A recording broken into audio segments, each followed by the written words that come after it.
আসসালামু আলাইকুম প্রিয় দর্শক। অন্য মঞ্চের আলাপ চাইতে আপনাদের সকলকে আমন্ত্রণ জানাচ্ছি। আজকে একটি গুরুত্বপূর্ণ বিষয় নিয়ে আপনাদের সাথে আলোচনা করব। আলোচনাটি হচ্ছে, সাম্প্রতিক সময়ে আপনারা দেখছেন যে জামাতের সাথে বিএনপির সাথে একটা কনফ্রন্টেশন তৈরি হয়েছে। বিএনপি চাচ্ছে যে বাংলাদেশে যে নির্বাচনটি আসন্ন সেই নির্বাচনটি হবে বর্তমান যেভাবে ফার্স্ট ফোস্ট এরকম একটা পদ্ধতি আছে, যেটাকে বলে মানে পপুলার ভোট, যে যত বেশি ভোট পাবে যেই আসনে সেই আসনে ভোটার অনুসারে ভোট পাওয়ার ভিত্তিতে আসনের ভিত্তিতে প্রতিনিধি নির্বাচিত হবেন।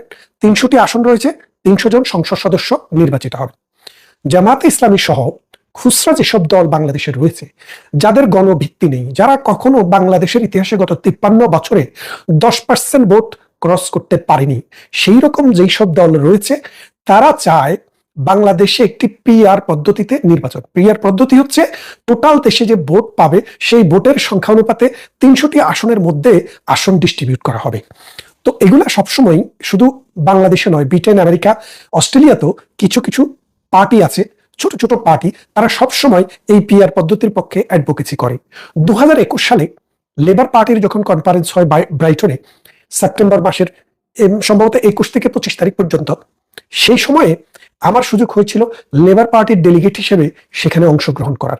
সেখানে ওই কথাটি আলাপ আলোচনা হয়েছিল যে লেবার পার্টি চায় এরকম একটি পদ্ধতি নিয়ে আসুক।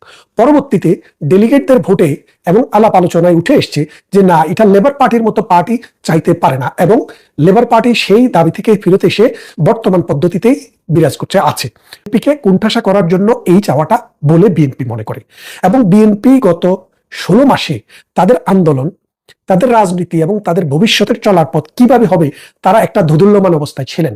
সাম্প্রতিক সময়ে তারা নিশ্চিত হয়ে গেছেন যে স্বাধীনতার সপক্ষে এবং বিপক্ষের মানুষ একসাথে কোনোদিনও সঠিকভাবে রাজনীতি করা সম্ভব নয়।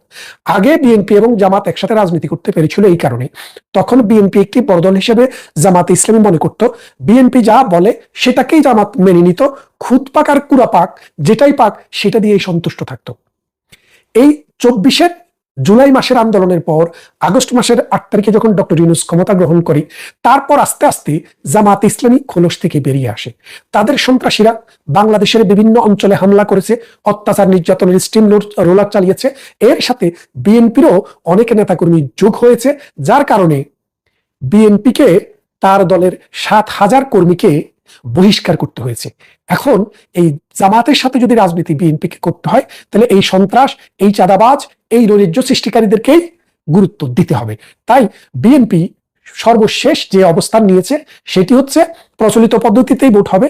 এই পদ্ধতিতে যদি ভোট করা না যায় তাহলে বিএনপি ভোটে যেতে নাও পারে, কারণ ডক্টর ইউনূস এনসিপি এবং জামাতের পক্ষে ওকালতি করছে এবং এই দুইটি দলকেই সন্তুষ্ট রাখার চেষ্টা করছে। কিন্তু শেষ পর্যন্ত ডক্টর ইউনূসের পায়ের নিচের মাটি সরে গেছে, কারণ যে আওয়ামী লীগের কর্মকাণ্ড নিষিদ্ধ করেছে এবং আওয়ামী লীগের ছাত্র সংগঠন বাংলাদেশ ছাত্রলীগকে নিষিদ্ধ করেছে, সেই ছাত্রলীগ, সেই যুবলীগ, সেই আওয়ামী লীগ এখন ঢাকায়, চিটাগঙ্গে, রাজশাহী, খুলনা, বরিশাল, যশোর, ঝালকাঠি, ফিরোজপুর সব জায়গায় আস্তে আস্তে মিছিল নিয়ে রাস্তায় নামতে শুরু করেছে। এখন আওয়ামী লীগের মাঠে নামা, ছাত্রলীগের মাঠে নামা, যুবলীগের মাঠে নামা, কৃষক লীগ, শ্রমিক লীগের মাঠে নামা, রাজনীতিবিদ আওয়ামী লীগের যারা আছেন তাদের মাঠে নামা মানে হচ্ছে বাংলাদেশে একটা বিশাল জনগোষ্ঠীর মধ্যে একটা রেগুলেশন সৃষ্টি।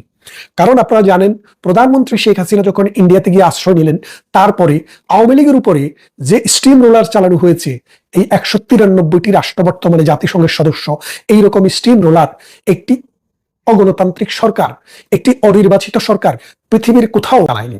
শেষ পর্যন্ত বিএনপি বুঝলো এখন আওয়ামী লীগের পালা, এরপরে হয়তো বিএনপির পালা। তাই বিএনপি এখন আস্তে আস্তে আস্তে আস্তে পরিবর্তন হতে শুরু করেছে।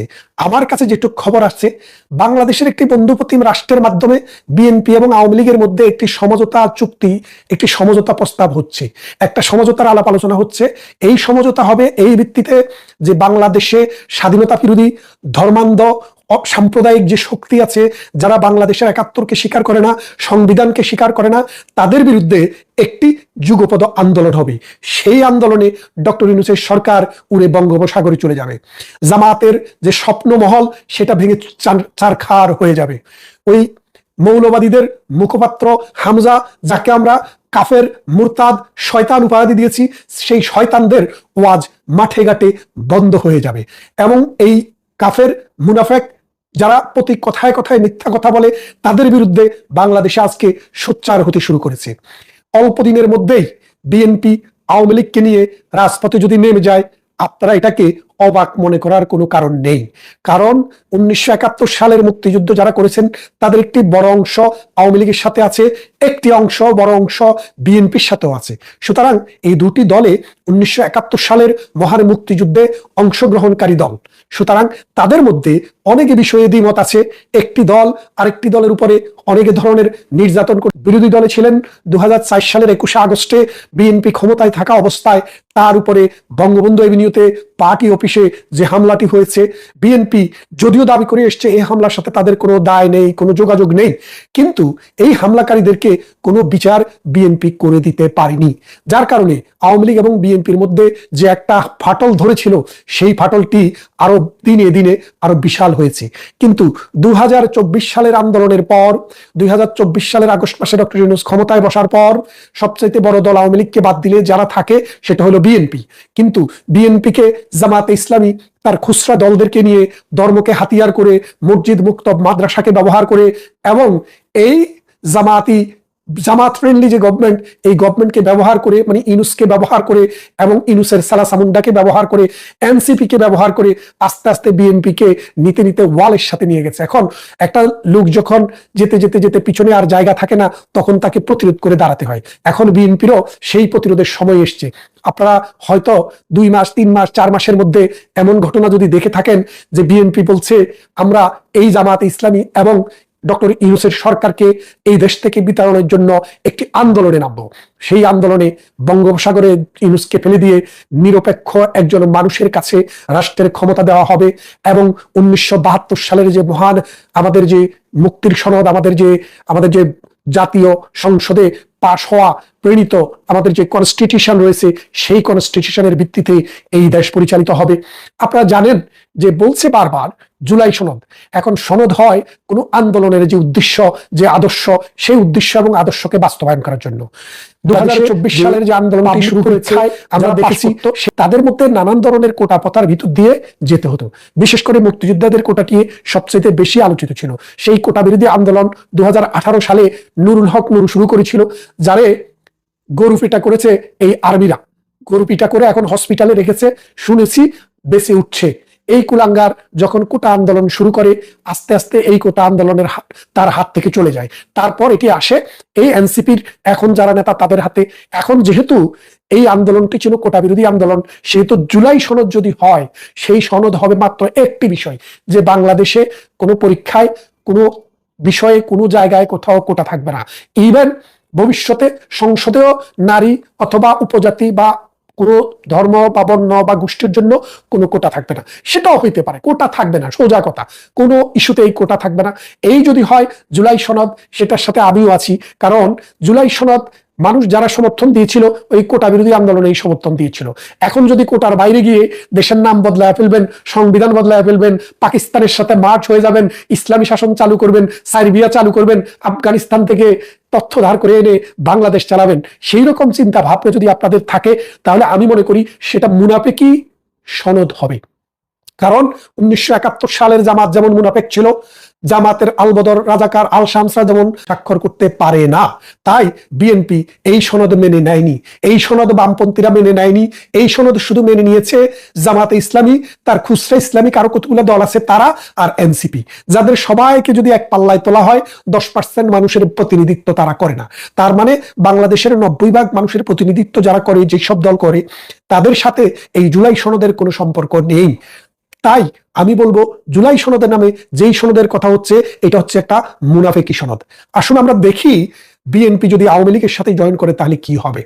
বিএনপি যদি আওয়ামী লীগের সাথে জয়েন করে, অথবা বিএনপি যদি আওয়ামী লীগের সাথে সমঝোতা করে যে ঠিক আছে আমরা একটা সুষ্ঠু নির্বাচনের দিকে যেতে চাই, আমাদের যে দুই পার্টির যার ভুলভ্রান্তি আছে সেগুলোকে পিছনে রেখে আমরা সামনের দিকে তাকিয়ে বাংলাদেশ, মুক্তিযুদ্ধ, অসাম্প্রদায়িক চেতনা, আমাদের প্রতিবেশীদের সাথে বন্ধুত্বপূর্ণ সম্পর্ক এবং বাংলাদেশের উন্নয়নের গতিধারাকে আমরা রক্ষা করতে চাই, তাহলে আমাদেরকে কি করতে হবে?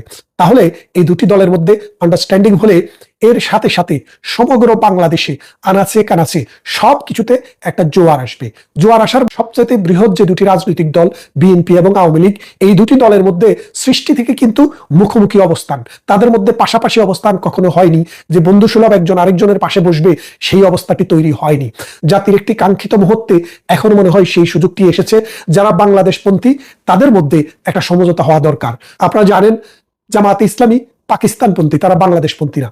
সেদিনও জামাতের যে মন্ত্রী, পাকিস্তানের যে মন্ত্রী এসেছে, তারা বলেছে যে জামাতের হেডকোয়ার্টার আগেও লাহোরে ছিল, এখনো লাহোরে আছে। তার মানে বাংলাদেশ যখন হবে, বাংলাদেশে যখন জামাত ক্ষমতায়ও যদি আসে, তাও তাদের হেডকোয়ার্টার কিন্তু লাহোরেই থাকবে। লাহোরের হেডকোয়ার্টারের দলের সাথে বাংলাদেশে হেডকোয়ার্টারের দলের সম্পর্ক হওয়া বড় কঠিন। কিন্তু যদি শত্রুতা বলে সামনের দিকে তাকিয়ে আমরা যদি এক জায়গায় আসতে পারি, যে আপনার আদর্শ আপনার জায়গায় থাকুক, আমার আদর্শ আমার জায়গায় থাকুক, আমরা এক জায়গায় এক মত পোষণ করি যে এই বাংলাদেশে যত নির্বাচন হবে সুষ্ঠু নির্বাচন হতে হবে। এটার জন্য নির্বাচনকে কনস্টিটিউশনাল পারবে না, গ্যারান্টি যদি করা যায় যেটা স্বাভাবিকভাবে চলবে, তাহলে আমার মনে হয় বাংলাদেশ ভবিষ্যতের দিকে তাকিয়ে একবিংশ শতাব্দীর এই পর্যায়ে এসে যে আমাদের 18 কোটি মানুষের জীবন মান উন্নয়ন করে বিজ্ঞান ভিত্তিক সমাজ ব্যবস্থার জন্য এবং উন্নত সমাজ ব্যবস্থার জন্য আমাদের যে নতুন প্রজন্মের মনোজগতে যে পরিবর্তন আসছে, সেই পরিবর্তনকে ধারণ করার জন্য যদি এই দুটি দল যা হতে যাচ্ছে বলে শুনেছি সেটার দিকে যদি এগিয়ে যায়, সেটা শুধু বিএনপির লাভ নয়, সেটা শুধু আওয়ামী লীগের লাভ নয়, সেটা সমগ্র বাংলাদেশের লাভ এবং দক্ষিণ পূর্ব এশিয়াতে একটি প্রগতিশীল প্রপার সুষ্ঠু রাজনৈতিক ধারা তৈরি হবে বলে আমি মনে করি। আসুন আমরা সবাই মিলে এই বাংলাদেশটিকে উদ্ধার করি। কারণ বাংলাদেশ এখন যেখানে গিয়ে দাঁড়িয়েছে, এই দেশে এখন আইন নেই, বিদেশি কোনো বিনিয়োগ নেই, এই দেশে কোনো শাসন নেই। পৃথিবীর বিভিন্ন দেশ বাংলাদেশকে ব্যান করে দিচ্ছে। এই যে আজকে দেখলাম সোমালিয়া, উগান্ডা, আফগানিস্তান, এইরকম 7টি রাষ্ট্রকে এই দুবাই মানে আরব আমিরাত ভিসা দেওয়া বন্ধ করে দিয়েছে, ট্যুরিস্ট ভিসা সহ। এই লিস্টে বাংলাদেশের নামটিও ঢুকে গেছে। আপনারা কি বুঝতে পারেন? পাকিস্তানের নাম নাই ওখানে, ওখানে ইন্ডিয়ার নামও নেই, আছে বাংলাদেশের নাম, সোমালিয়ার নাম, আফগানিস্তানের নাম, ওই উগান্ডার নাম। এইরকম মৌলবাদী সন্ত্রাস এবং ভেঙে যাওয়া সমাজ ব্যবস্থার রাষ্ট্রের সাথে আজকে বাংলাদেশের নাম আসছে। তারপরে আপনারা সাম্প্রতিক দেখেছেন যে